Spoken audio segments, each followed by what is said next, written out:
Nós vamos continuar nossa série neste domingo, Ano Novo, Novo Eu. Já parece que não é um ano tão novo assim, né? Porque são Ano Novo, velhos dilemas, na verdade. Mas semana passada a gente estava trabalhando, ou trabalhei com vocês, 3 princípios, né?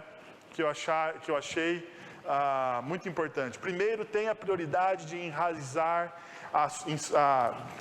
tenha a prioridade enraizada em sua mente e coração. Ou seja, você tem que ter as suas prioridades enraizadas em suas mentes e no seu coração.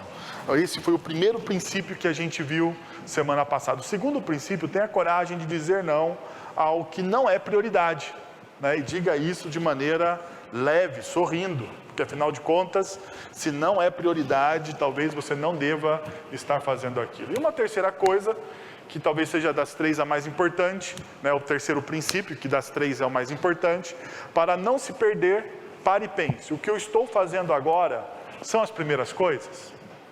O que eu estou fazendo agora são as primeiras coisas? E eu fiquei pensando nisso. Para não se perder, pare e pense, o que eu estou fazendo agora são as primeiras coisas. E uma pergunta que surgiu desta pergunta, né?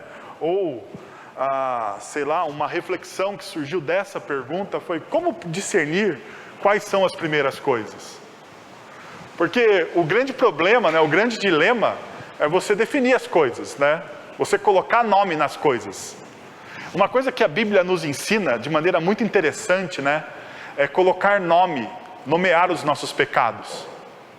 Já percebeu isso? Quando a gente fala de confissão de pecados, né, na tradição da espiritualidade cristã, eu sei que nessa espiritualidade pós-moderna, água com açúcar, que a gente vê em algumas igrejas evangélicas, se fala muito pouco de pecado, se fala menos ainda de condenação, né? Seja lá como que você chama isso, de inferno, condenação, Hades, Gêmana, né? Seja qual for o nome teológico que você dê à condenação eterna, eu chamo de eterno tormento, né? O tormento eterno, que eu acho que é o mais bíblico possível ali da expressão. Mas pouco se fala disso hoje, né? Pouco se fala disso hoje, pouco se fala de confissão de pecados. E uma das coisas que é mais interessante na confissão de pecados, que a Bíblia nos ensina, é você nomear os seus pecados. É você confessar para Deus quais são de fato as suas fraquezas. E você nomear as suas fraquezas, né? Falar para Ele. Porque, sabe, uma das coisas quando a gente vai fazer o nosso momento de devocional, eu já me peguei fazendo isso, por isso que eu estou falando isso para vocês. Uma das poucos momentos que a gente faz isso, muitas vezes a gente fala assim: Senhor, perdoa os nossos pecados. E é tipo assim, né? Genérico, né? Genérico. E você não tem aquele momento que o apóstolo Paulo nos ensina em 1 Coríntios capítulo 11, né? Examine, pois, o seu coração, né? Examinar dentro do seu coração aquilo que você realmente, né, não se alinha com a palavra de Deus. E esse não se alinhar com a palavra de Deus, a gente tem muita dificuldade.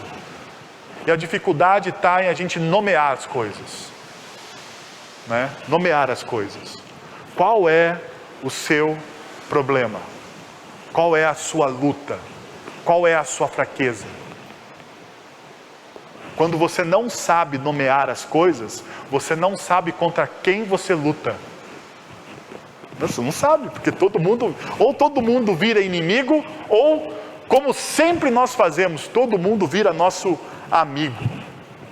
Então, quando eu estava pensando, né, voltando aqui à nossa reflexão, quando eu estava pensando nesse último ponto da semana passada, né, para não se perder, pare e pense, o que eu estou fazendo agora são as primeiras coisas? E depois na pergunta, como discernir quais são as primeiras coisas? Uma palavra me veio à mente: intimidade. Uma palavra me veio à mente: intimidade. Talvez a primeira coisa ou o primeiro passo diante de um novo momento na minha espiritualidade, num novo momento na minha vida, é a intimidade, ser íntimo de Deus. Ser íntimo de Deus. Talvez uma das coisas que mais me impressiona na caminhada bíblica, né, na história de algumas dos nossos personagens bíblicos, a despeito dos seus erros, porque eu não romantizo ninguém. Quem conhece quando eu falo de algum sermão biográfico, sabe que eu não romantizo ninguém, né? Você percebe que Moisés teve seus problemas, as suas lutas, as suas dificuldades. Davi teve os seus pecados, adúltero, mão suja de sangue, e tantos outros patriarcas, tantos outros homens de Deus tiveram todas as suas lutas, assim como nós, né? Porque a Bíblia afirma que todos eles eram exatamente como nós. Exatamente como nós. Uma das coisas que me chama a atenção é a intimidade com que essas pessoas caminhavam com Deus. Davi, por exemplo, a despeito das suas lutas morais, né, porque ele adultera, né? Ele tem uma fraqueza por mulher, porque se você olhar a vida sentimental de Davi, é uma confusão, né? Se você olha a vida sentimental de Davi, meu Deus do céu, Jesus tem a misericórdia de Davi, teve, né? Porque morreu na cruz por ele também, mas ele precisava mesmo dessa misericórdia. Se você olhar a vida de Davi como pai, então você fica muito mais frustrado ainda. Se você olhar a vida de Davi como amigo, você fica até horrorizado, porque ele foi um péssimo amigo. Mas entre todos esses problemas, né, Davi, ele tinha uma virtude, talvez a única virtude de Davi. E eu vou dizer para vocês aqui, quase que cravando, a única grande virtude de Davi, né, era a forma com que ele orava, a forma com que ele rasgava o coração, a forma com que ele nomeava as suas lutas. Prova disso é o livro de Salmos, né? Boa parte dos nossos salmos tem como seu autor Davi, né? E ele tem ali a incumbência, né? Que é o livro que Deus fala ao homem. O livro de Salmos, diferente de todas as outros livros das Escrituras Sagradas, né? É Deus falando diretamente ao homem, é o homem falando diretamente a Deus. É o homem rasgando o seu coração diante do Senhor e falando: Senhor, eu estou aqui, eu preciso, eu tenho sede. Hoje nós lemos 2 salmos, né? E o salmo de número 63 falava dessa sede, né? Assim como a corça suspira pelas águas correntes, o meu coração suspira pelo Senhor.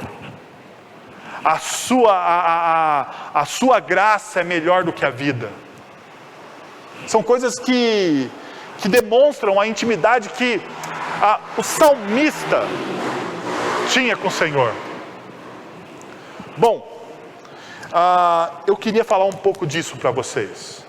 Mas antes da gente entrar no texto bíblico, eu queria mostrar para vocês um livro.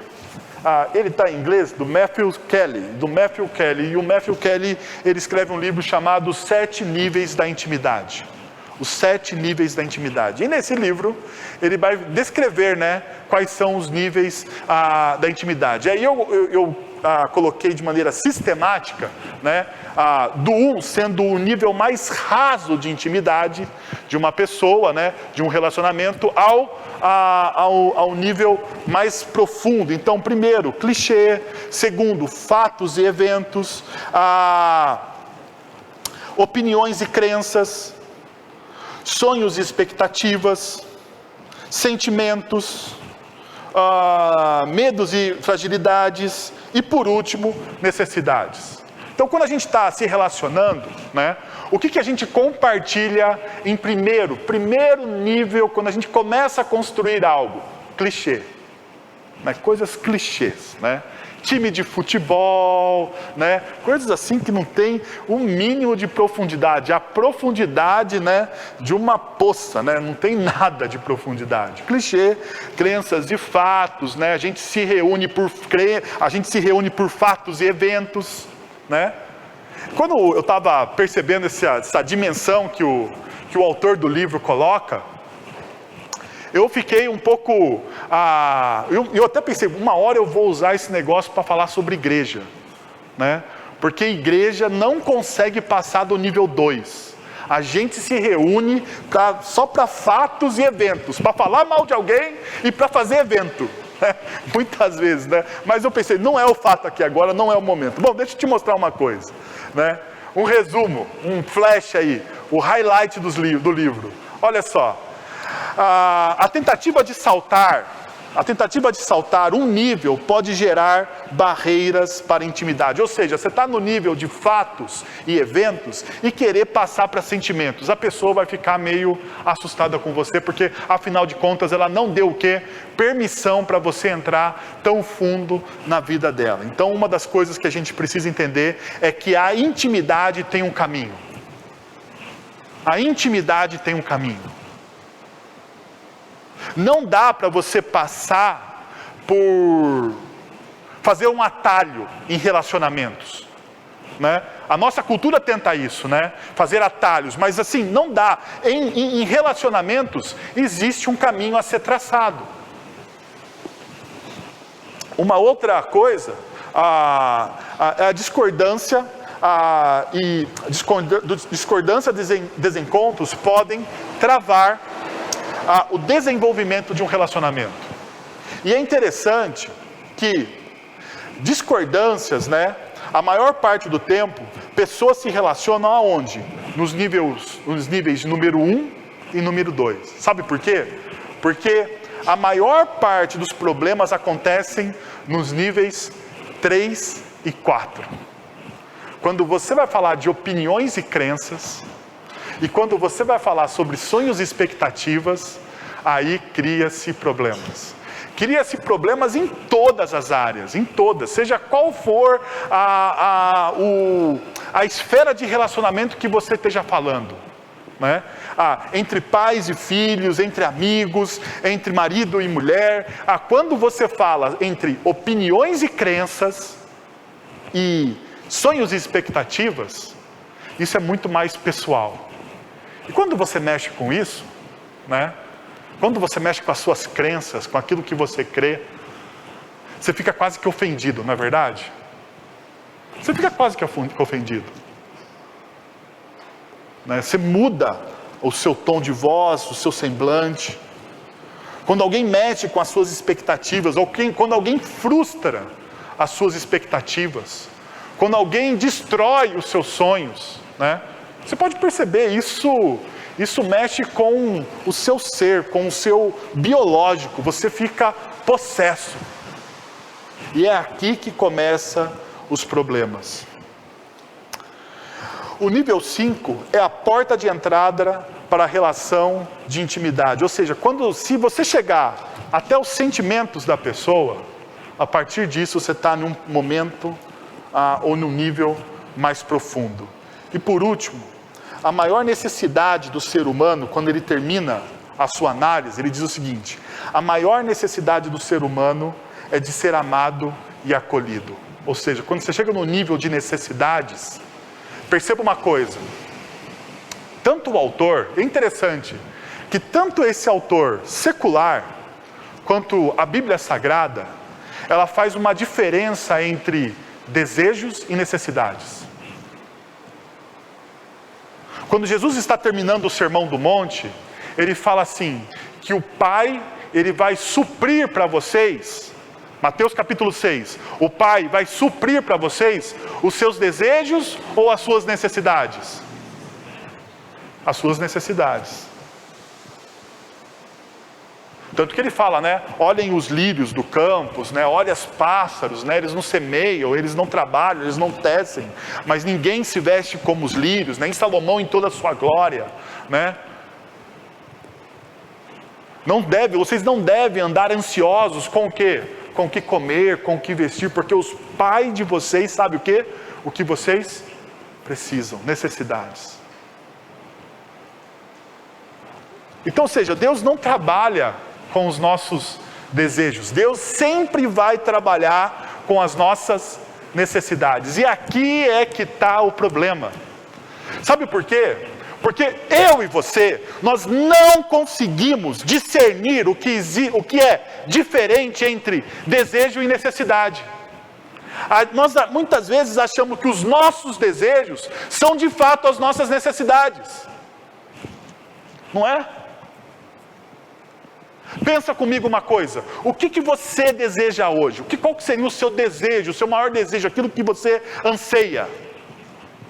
Sei lá, não sei, você pode falar para mim, você está solteiro e você quer arrumar um companheiro, uma companheira, né? Você está desempregado e você quer arrumar um emprego, você quer comprar um carro, sei lá, você pode pensar em absolutamente tudo, e se você no fundo, olhar para aquilo que você fala que é o seu desejo, a sua necessidade, aquilo que tira o seu sono, se você fizer uma análise do seu coração, você vai perceber uma coisa, que de fato você não precisa daquilo.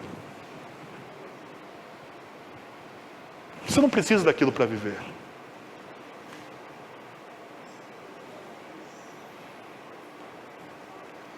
Sabia disso?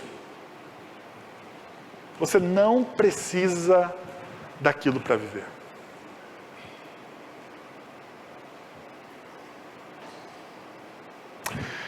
Eu lembro uma vez que,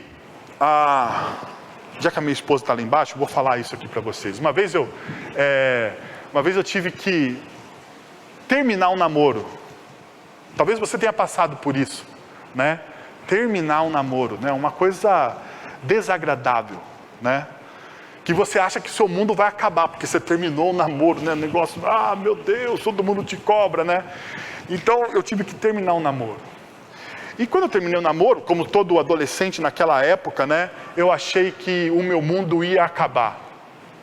Daí eu tinha uma amiga, eu tenho uma amiga até hoje, né?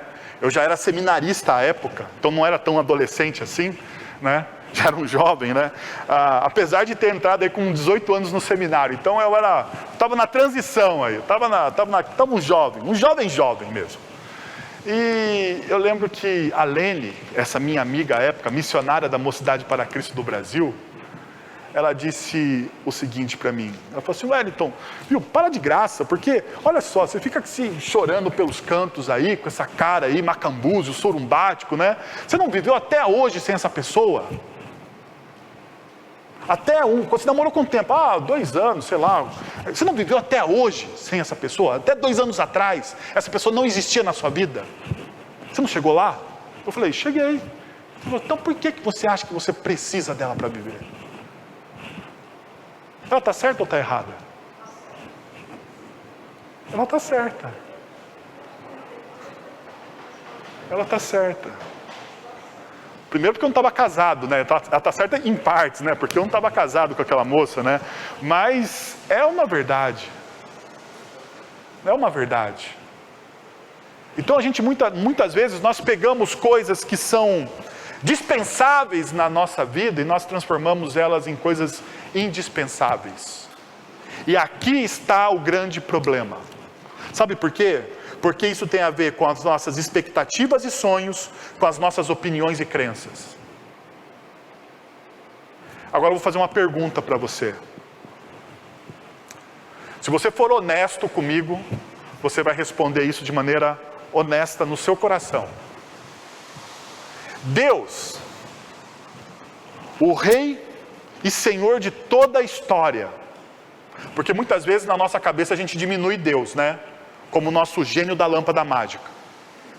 Mas vamos pensar o seguinte: o Deus que a Bíblia apresenta para mim e para você é o Senhor e Rei de toda a história, de toda a história, de toda a história.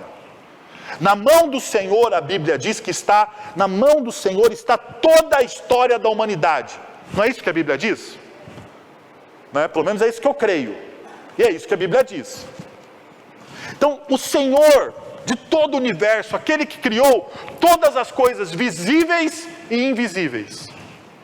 Vou perguntar para você. Então agora você tem o exato tamanho do Deus bíblico. Ok? Você tem o exato tamanho do Deus bíblico. Esse Deus, com toda essa sabedoria, com todo esse conhecimento, com todo esse poder, Ele liga para suas opiniões e crenças, seus sonhos e expectativas?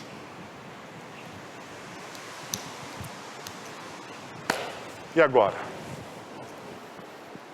Quero saber se você vai me acusar de coach ou não agora. Porque se você falar assim, pastor, ele liga. Você pode falar assim, mas então eu vou falar assim, então o coach aqui é você. Mas eu também não estou dizendo que ele não liga.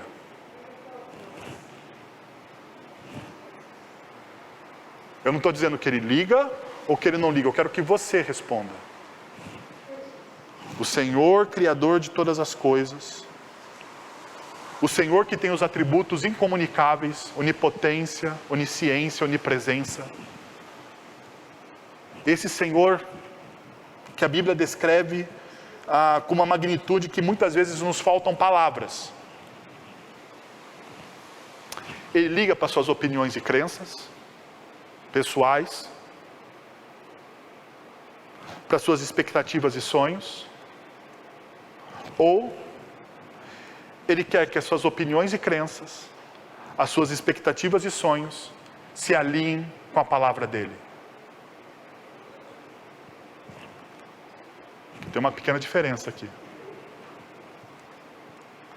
Tem uma pequena diferença. Porque as minhas expectativas e sonhos, as minhas crenças e opiniões, distantes, alienadas, secularizadas da presença de Deus,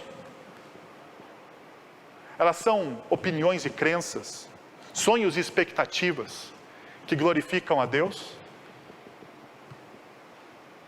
Não. Porque a Bíblia ensina que o meu coração é enganoso. Porque a Bíblia me ensina que eu nasci em pecado. Porque a Bíblia ensina que os meus sentimentos estão corrompidos. Que a minha visão sobre a vida é míope. Então, eu não estou dizendo que Deus não liga para aquilo que você pensa e para aquilo que você crê. Eu não estou dizendo que Deus não se importa com os seus sonhos e com as suas expectativas. O que eu estou dizendo é que Deus quer e Deus deseja que as suas crenças e as suas opiniões, que os seus sonhos e as suas expectativas estejam o quê? Alinhados com a palavra dele. E se isso estiver alinhado com a palavra dele, você com certeza vai glorificar a Deus. Agora, pensa comigo. A gente perdeu a nossa intimidade com Deus, porque Gênesis capítulo 3, versos 3 e versos 10, cria ou mostra, o diálogo entre a mulher e a serpente. A mulher cede à tentação e come o fruto dado do mesmo, e dando também o mesmo ao homem. O homem e a mulher se dão conta de que estão então o quê?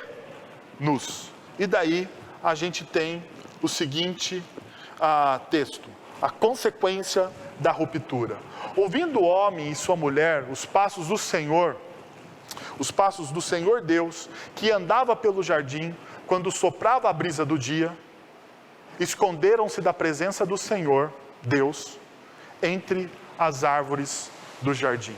Perceba só, quando o homem, ouvindo o homem e a sua mulher, os passos do Senhor Deus no jardim. Isso é um dos mistérios teológicos, A gente não sabe como isso se dá, A gente não sabe qual é, se isso aqui é uma figura de linguagem, se isso aqui é algo assim, visível, a gente não sabe. O fato que a Bíblia está dizendo é: Deus ao final do dia se encontrava com o homem e a mulher para conversar com eles, para criar um relacionamento de intimidade. Isso é o fato que a Bíblia ensina. Agora perceba o seguinte: pós-queda, pós-decisão de comerem o fruto do conhecimento do bem e do mal, o homem e a mulher, eles ouvem os passos do Senhor Deus e eles se esconderam da presença do Senhor. Eles se escondem. Eles se escondem da presença do Senhor, e a pergunta: por que eles se escondem da presença de Deus? O texto continua nos dizendo: mas o Senhor Deus chamou o homem perguntando: onde você está? E ele respondeu: eu ouvi os seus passos no jardim e fiquei com medo, porque estava nu, por isso me escondi. Eu ouvi os passos do Senhor no jardim, eu fiquei com medo.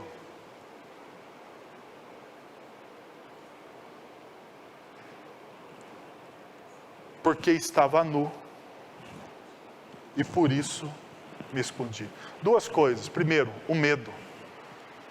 O medo era uma característica que o homem não conhecia, né? O medo era uma característica que o homem não conhecia antes da queda. O homem não tinha medo. Pós-queda, o homem tem medo. E ele tem medo do quê? De Deus. Mas perceba uma coisa. O texto bíblico é muito claro. Eles estavam o quê? Nus. Não existe, e isso aqui é biblicamente falando, não existe coisa mais frágil, dentro da nossa fragilidade, a nossa nudez. Não é verdade? A nudez representa o quê? A fragilidade do homem. Quando o homem cai em si, quando o homem come do fruto do conhecimento do bem e do mal, uma coisa acontece com ele. A desconexão. E a desconexão gera medo, e medo faz com que você se esconda. Já percebeu isso? Você tem medo que alguém descubra algo que você fez de errado? Todo mundo tem isso, né? Perceba, da onde vem esse medo de que alguém descubra algo que você fez errado? É aqui, ó, Gênesis capítulo 3. Gênesis capítulo 3 nos mostra a nossa vulnerabilidade, o nosso medo. Medo de se expor, medo de se revelar, medo de confessar os pecados. Por que é tão difícil? Por que é tão difícil da gente nomear os nossos pecados? Por que é tão difícil da gente confessar os nossos pecados? Por que é tão difícil rasgar o nosso coração diante de Deus? Porque fazendo isso eu estou me expondo.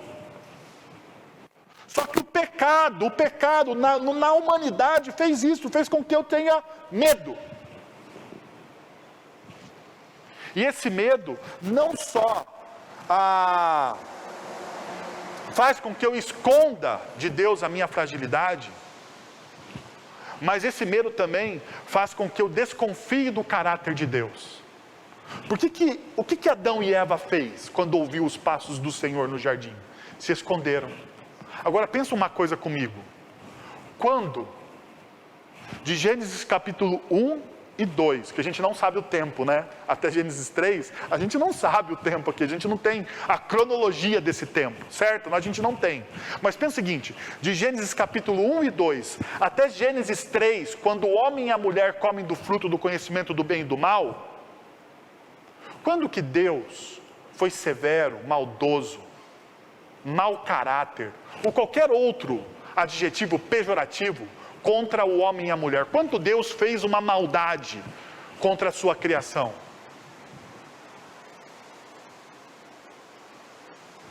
Quando que Deus fez alguma coisa para o homem e a mulher temer Deus? Quando? Gênesis 1, de 1 a 2. Qual que é a característica do Deus que é apresentado em Gênesis 1 e Gênesis 2? Você vê bondade, misericórdia, amor, compaixão, criatividade, poder, graça. Aonde você vê maldade? Onde você vê maldade?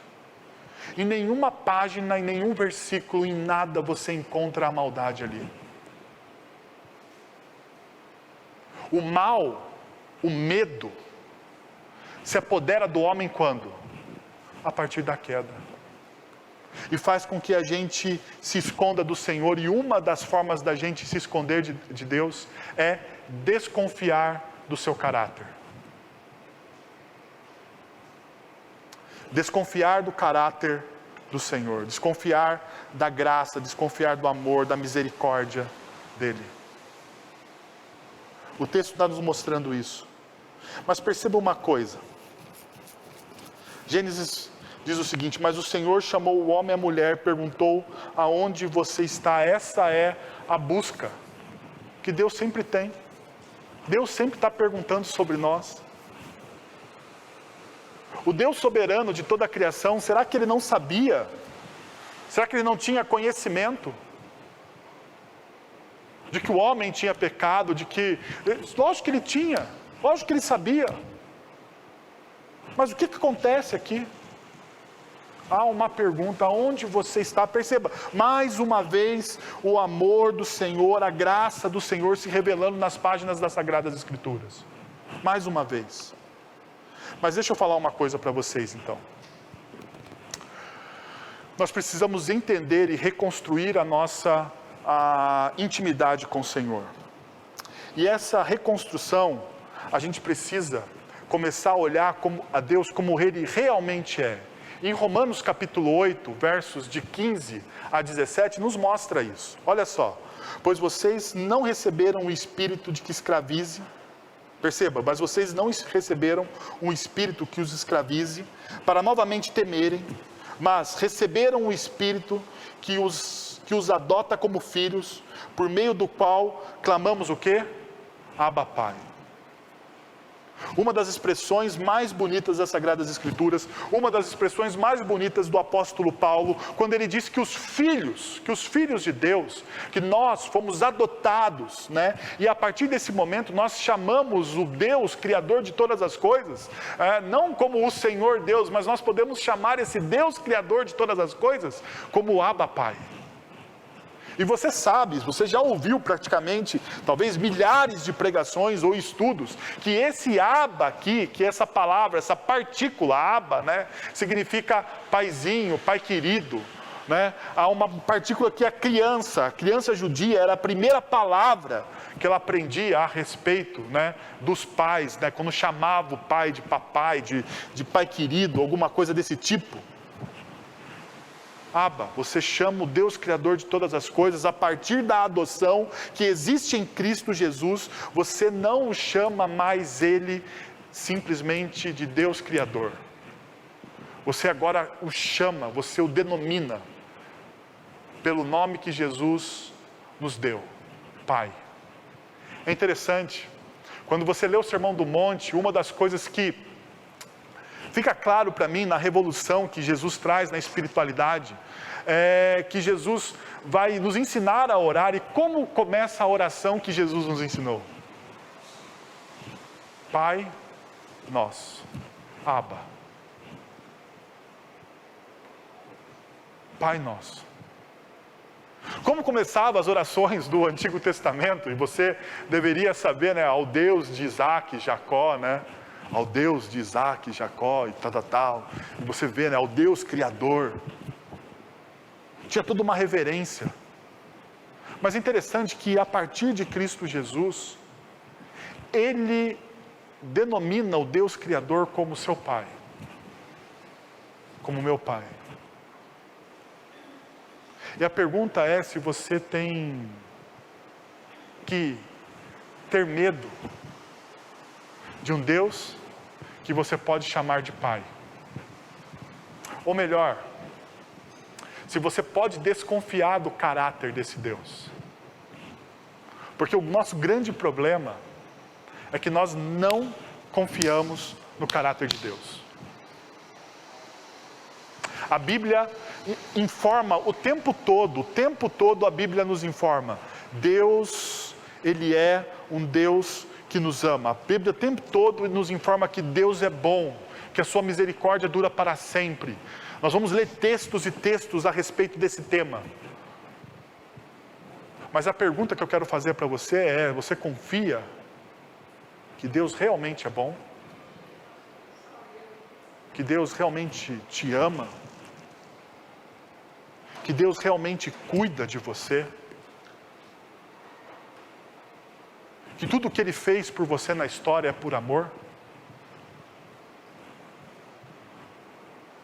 Porque se você não constrói essa imagem desse Deus que te adota, que te liberta, que você não precisa mais temer Ele, no sentido de medo, não de reverência, mas no sentido de um medo profundo que toma conta do seu coração, a ponto de você duvidar até mesmo da sua salvação. Porque perceba, um dos grandes problemas muitas vezes dentro de uma espiritualidade confusa de quem de fato é Deus, é você desconfiar de que Deus não morreu por você naquela cruz. E aquele sacrifício que Ele fez por você na cruz não é suficiente. Que você toda hora tem que ficar provando e lembrando Deus de que aquilo que Ele fez na cruz por você é suficiente, não precisa ser feito mais nada, absolutamente nada. É incrível quantas vezes nós temos medo. Ou quantos cristãos estão acovardados com medo. Com medo. O medo nos paralisa, o medo faz com que a gente se esconda, o medo faz com que a gente não consiga perceber a beleza da graça de Deus na nossa história. O medo nos cega. O medo faz com que a gente não consiga entender o que Deus está fazendo na nossa vida. E o medo nos afasta do Senhor, e foi isso que aconteceu em Gênesis 3, e Paulo está dizendo, não, você não precisa mais ter medo, porque você recebeu um Espírito, você recebeu um selo, através do sacrifício de Jesus. E olha só, o texto continua dizendo, e o próprio Espírito testemunha ao nosso Espírito, que somos filhos de Deus. Se somos filhos, então somos herdeiros, herdeiros de Deus e co-herdeiros com Cristo. E de fato participamos dos seus sofrimentos, para que também participemos o quê? Da sua glória. Olha o que o texto está dizendo, o próprio Espírito testemunha o quê? Ao nosso Espírito, o Espírito de Deus está em contato com o nosso Espírito, falando com a gente que nós realmente somos salvos, que nós somos amados, que nós não precisamos ter medo.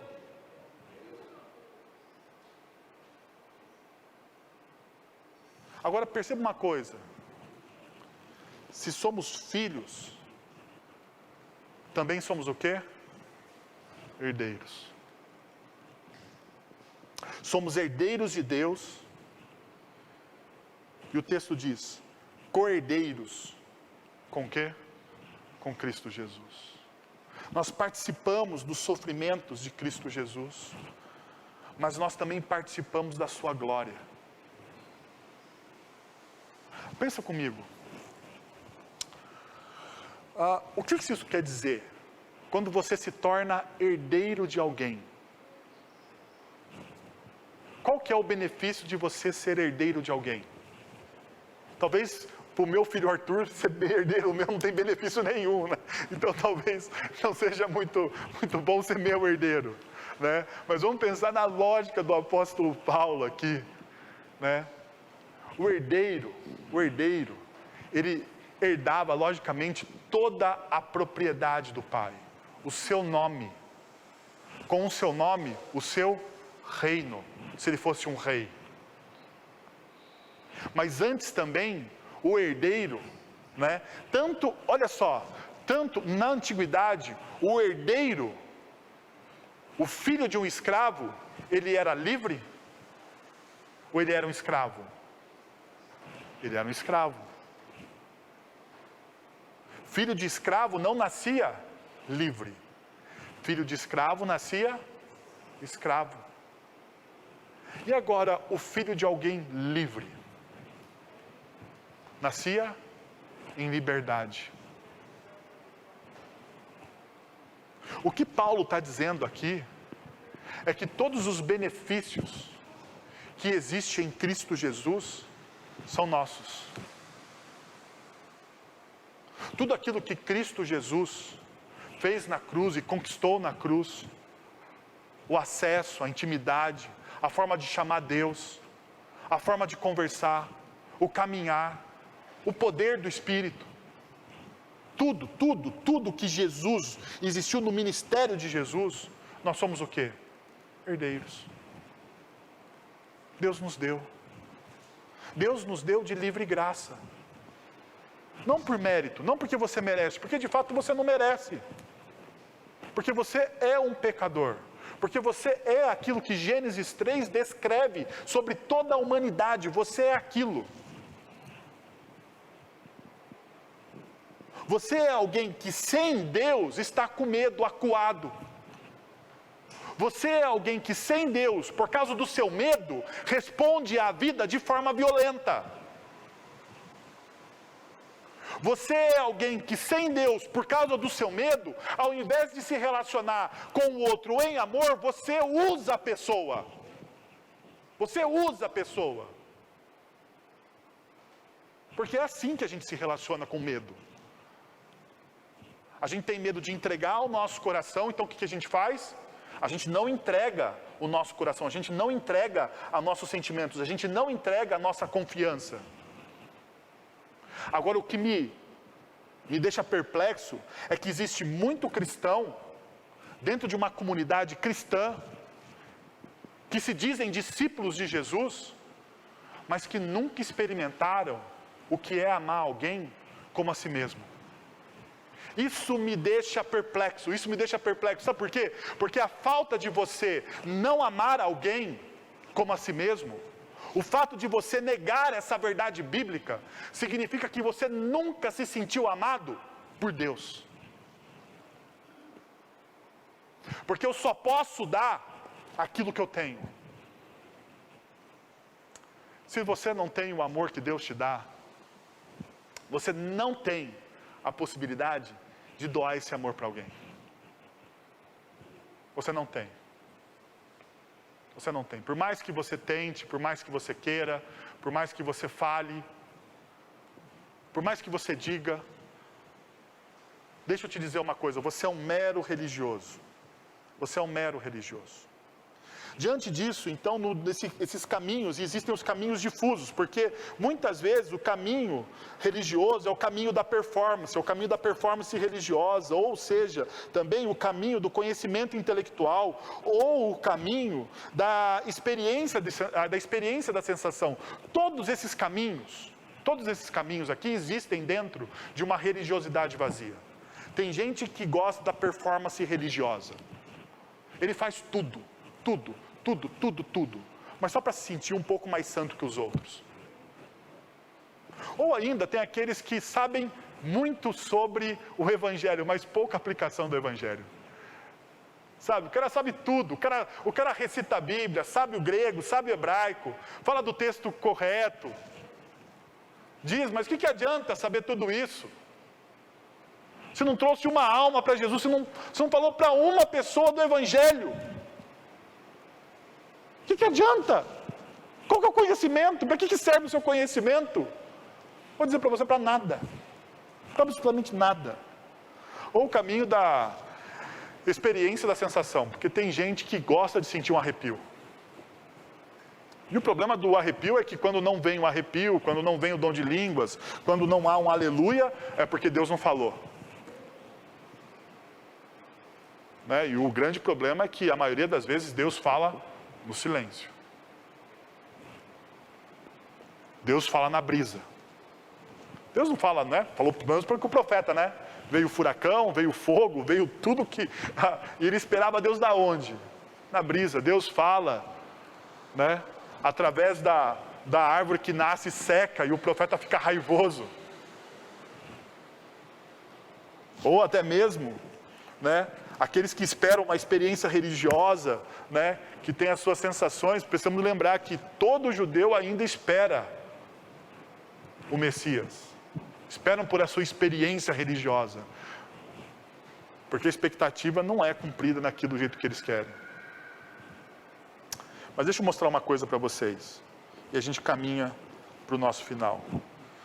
A reconstrução da intimidade, ela se dá através do caminho da confiança.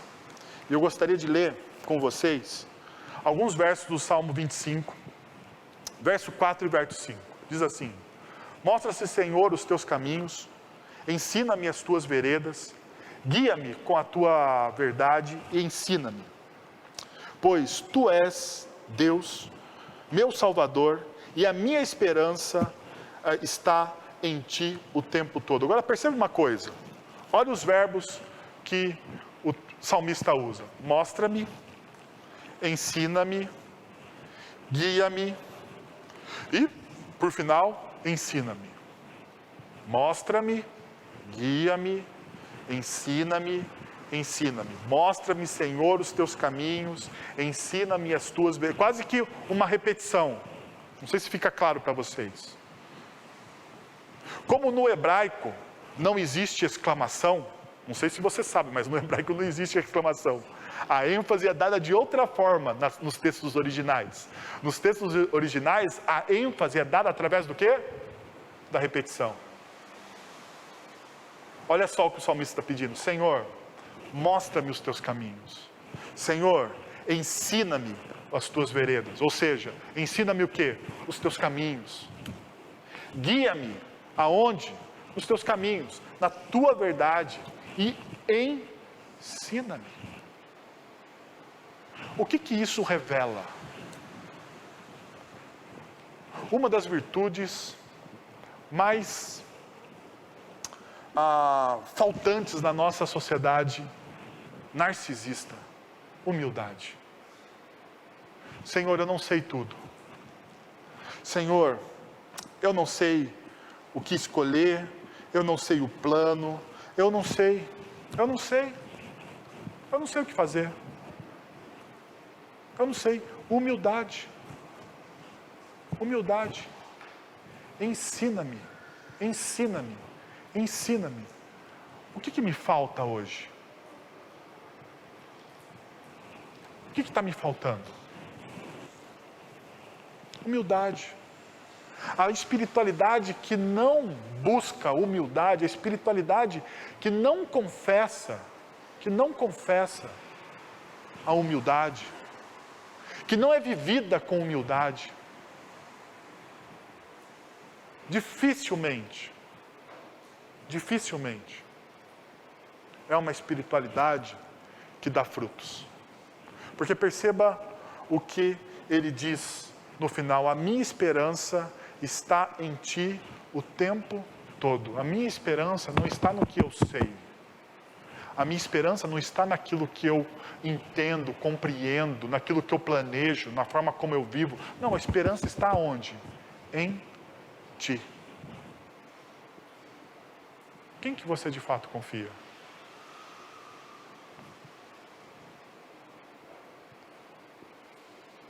A esperança está aonde? Aonde está a sua esperança?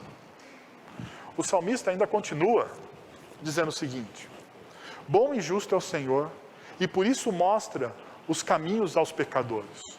Conduz os humildes na justiça e lhes ensina o seu caminho. Todos os caminhos do Senhor são amor e fidelidade para com os que cumprem os preceitos da sua aliança. Agora perceba, o caminho do Senhor é o quê? O Senhor é o quê? Bom e justo. Caráter. Mais uma vez, você confia no caráter de Deus? Deus é bom e Deus é justo. Você confia plenamente no caráter de Deus?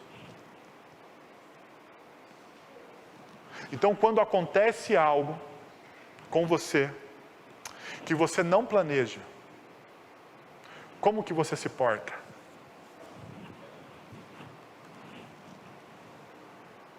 Como que você se porta? Eu vou falar isso porque eu já passei por isso.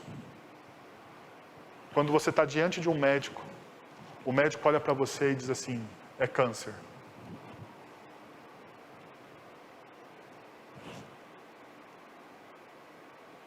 Você pode olhar para o seu coração e dizer: o Senhor é bom e justo.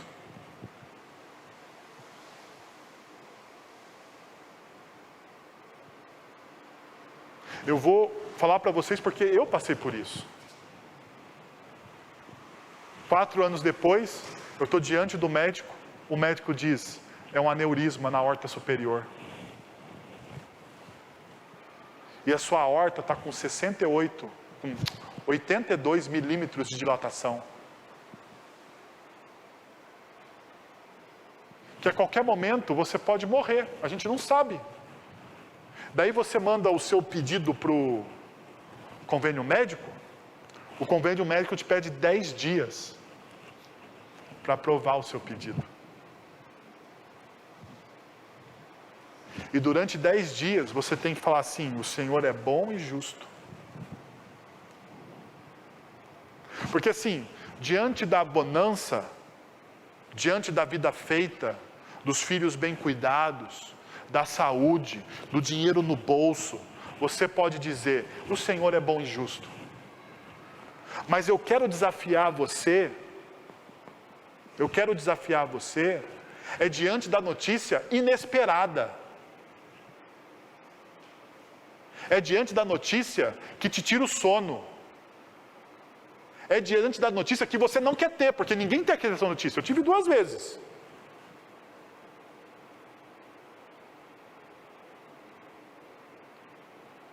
É diante dessa notícia, eu tenho que subir diante da minha congregação domingo e dizer o seguinte, gente, apesar de tudo isso, quero dizer uma coisa para vocês, Deus é bom e justo.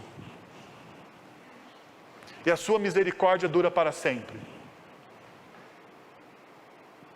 Vocês vão me desculpar, mas isso é confiar no caráter de Deus.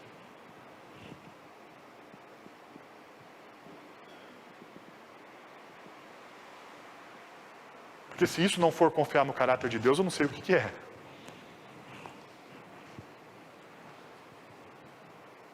Então perceba, isso é o caráter. Deus, Ele é bom o tempo todo, e Deus, Ele é justo o tempo todo. Então Ele faz o quê?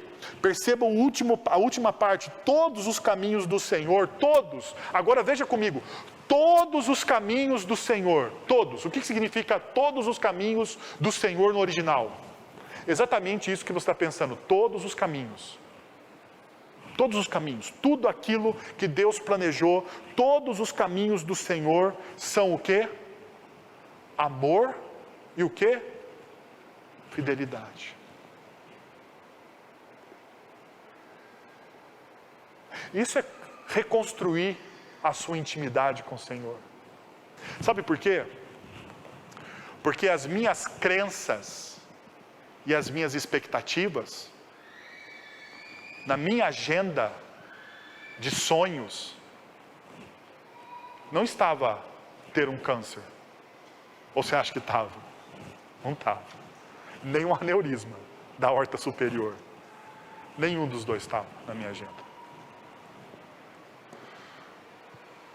Mas o fato de viver por fé é você passar por isso e dizer, não, todos os caminhos do Senhor são amor e fidelidade.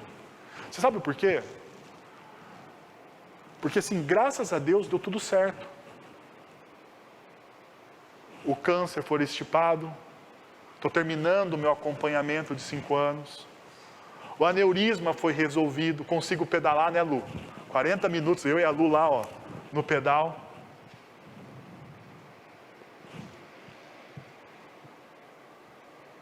Eu posso olhar para isso e dizer, mas assim, e se desse dado tudo errado? E se desse dado tudo errado? Tudo errado, deu tudo errado. Deixa eu te dizer uma coisa. O caminho do Senhor é amor e fidelidade. O Senhor é bom e justo. Porque não é as circunstâncias que determinam quem Deus é. O que determina quem Deus é, a sua bondade e justiça, é Ele mesmo, porque Ele é soberano. Então, por isso, que diz o meio do Salmo, o sanduíche, conduz os humildes na justiça e lhes ensina o seu caminho. Ele conduz quem? Os humildes, perceberam? Versículos anteriores, ensina-me, guia-me, mostra-me humildade. Então o que ele faz? Ele conduz, ele caminha com a gente. Ele ensina o seu caminho. Ele mostra por onde eu devo andar. E mesmo que eu ande, gente, mesmo que eu ande pelo vale da sombra e da morte, o texto bíblico diz, eu não vou temer o quê? Mal algum. E está falando aqui alguém que andou pelo vale da sombra e da morte com vocês.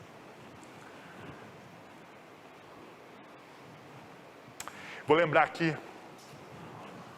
Eu lembro que eu cheguei para fazer a minha última cirurgia, que era do aneurisma. Daí eu cheguei no hospital. O médico, que é um médico crente lá que eu conheço, o Dr. Jean, chegou, foi lá e falou, Wellington, é o seguinte, isso aqui é que nem voar de avião. Pode dar errado, mas a maioria das vezes dá certo. Falei, doutor Jean, muito obrigado. Mas é que nem voar de avião, a gente vai para o ponto A para o ponto B. A maioria das vezes dá certo, mas pode dar errado. Falei, então tá bom, doutor. Daí a gente passamos uma noite de preparação e acordamos 5 horas da manhã, a enfermeira Rebeca foi me buscar, e ela foi me levar, né, você vai deitado até o centro, não sei não quero que ninguém tenha essa experiência, mas se você tiver, fique sabendo que ela vai te buscar em uma cama e te leva você deitado até o centro cirúrgico, né? É uma caminhada longa. Daí, ela foi conversando comigo, e já na sala acho que é uma sala preparatória para a cirurgia, né? Ela falou assim, viu, mas Wellington, o que você tem, né? Ela não sabia, né? Acho que ela não tinha lido o prontuário, devia ser uma auxiliar de enfermagem, uma técnica, não uma enfermeira, chefe. Eu falei assim, não, tem um aneurisma da aorta superior, e eu contei para ela o caso. Ela falou assim, olha, isso que aconteceu com você é coisa, eu lembro até hoje, ela falou assim, é coisa do Senhor Deus. Eu achei estranho alguém assim usar a terminologia, né, tão forte do Antigo Testamento, né? É coisa do Senhor Deus. E naquele momento,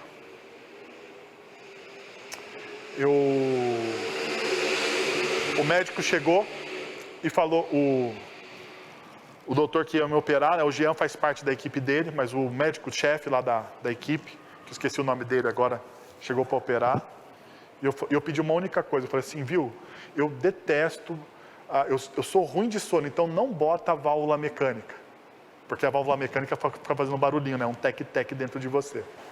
Eu falei assim, ele falou assim, então eu vou fazer o que eu posso. E eu lembro que eu só fiz uma oração, falei, Senhor, por favor, a válvula mecânica, não. E assim, já tinha pedido a válvula mecânica para o convênio, já estava lá, né? Provavelmente ia usar, né? E quando eu acordo da cirurgia, o Jean está do meu lado, e ele disse assim, conseguimos restaurar a sua aorta. Você não precisou nem, né, fora o corte do externo, você não precisou nem, a gente encapou a sua aorta. Está intacta a sua válvula. Ela funciona melhor do que antes. Portanto, funciona, né?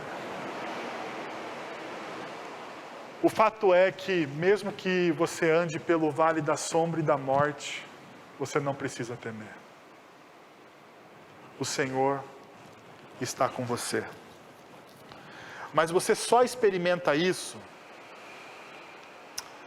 quando você tem intimidade com Deus. E o texto termina no verso 14 dizendo o seguinte: o Senhor confia os seus segredos aos que o temem e os leva a conhecer a sua aliança. Perceba, o Senhor confia os seus segredos, a sua intimidade. Para quem? Para aqueles que o temem. Respeitar, considerar, reverência. Não é temer de medo, mas é uma reverência. O Senhor, Ele confia os seus segredos para aqueles que respeitam, para aqueles que reverenciam. Assim como nós não confiamos o nosso segredo a qualquer pessoa. O Senhor só confia os segredos dele a quem? A quem Ele respeita, a quem considera. Por quê? Porque a sua aliança, olha só, e os leva a conhecer o quê? A sua aliança, uma relação de amor incondicional, que é a aliança feita em Cristo Jesus. A pergunta que eu tenho para você hoje, para a gente finalizar a nossa reflexão, eu tinha aqui mais 2 slides, mas eu acho que eu já passei do tempo permitido por vocês aqui me ouvindo. A pergunta que eu tenho para você é o seguinte: você tem reverência por Deus? Sabe o que é reverência? Reverência é um profundo respeito. É um profundo respeito pela pessoa. Esse profundo respeito que você tem pela pessoa te leva, ou leva você a considerá-la como algo importante da sua vida. Por exemplo, eu tenho reverência pela minha esposa. E por ter reverência pela minha esposa, eu não adultero. Porque eu tenho um profundo respeito por ela. Eu tenho um profundo respeito por ela, porque se eu a trair, eu vou estar me traindo. Porque afinal de contas, a Bíblia ensina que nós somos uma só carne.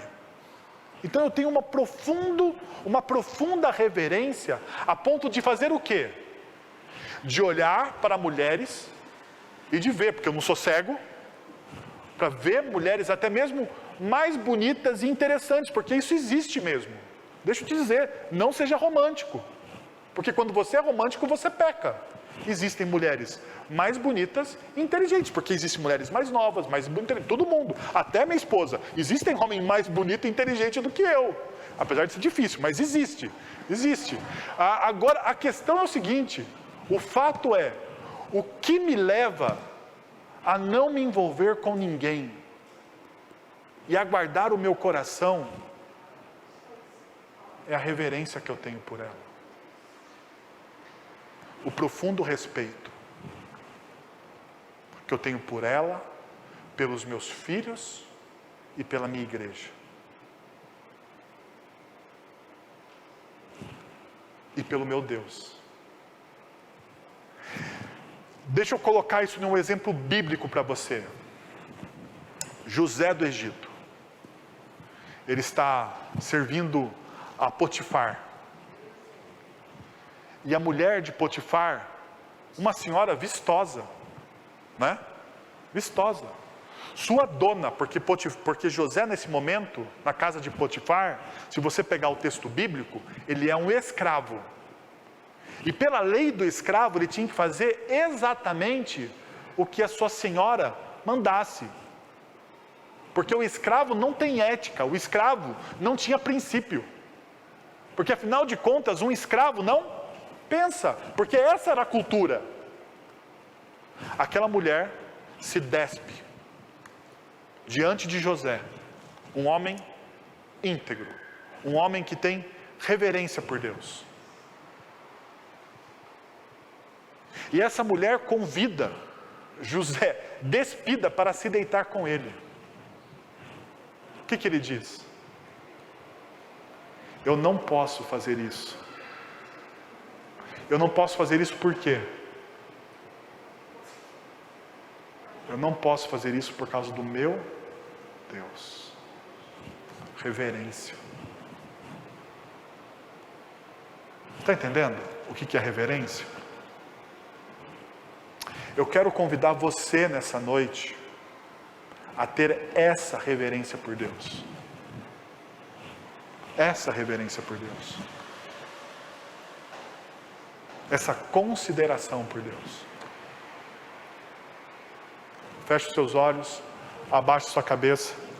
Vamos orar, meus irmãos.